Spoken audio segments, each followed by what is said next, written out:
Pamiarsa Satpol PP Denpasar Langkungan Ping Siki sampun ngelaksana yang peneraptian ring kewentenan sawetara Pasar Tumpah.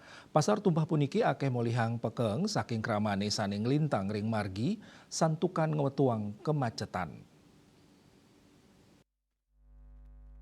Tios ngawinang macet pasar tumpah taler nangyang persaingan sane nenten sehat pantaraning pedagang ring tengahing pasar sane sepatutnya nih naur sewa lapak miwah retribusi. Dirut Perumda Pasar Sewa Kadarma Kota Denpasar Ide Bagus Kompiang Wiranata Mausang, pai ketandane katah nampenin pakaang indik kewentenan pasar tumpah inucap. Nenten wantah rauh saking krama saning lintang ring margini, sataler rauh saking pedagang ring tengahing pasar.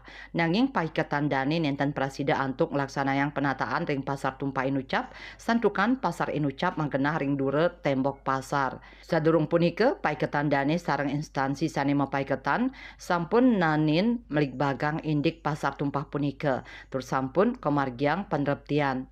Ide mausang ring pikobet punike muatang wenten wates galah madolan. Kaptiang ring galah pungkuran kawantuk tim gabungan saking instansi sane mapaiketan inggian Satpol PP Dinas Perhubungan miwah sanilianan mangde pemargin nyane sida memargi antar. Asmara Putra Bali Pos Nguningayang.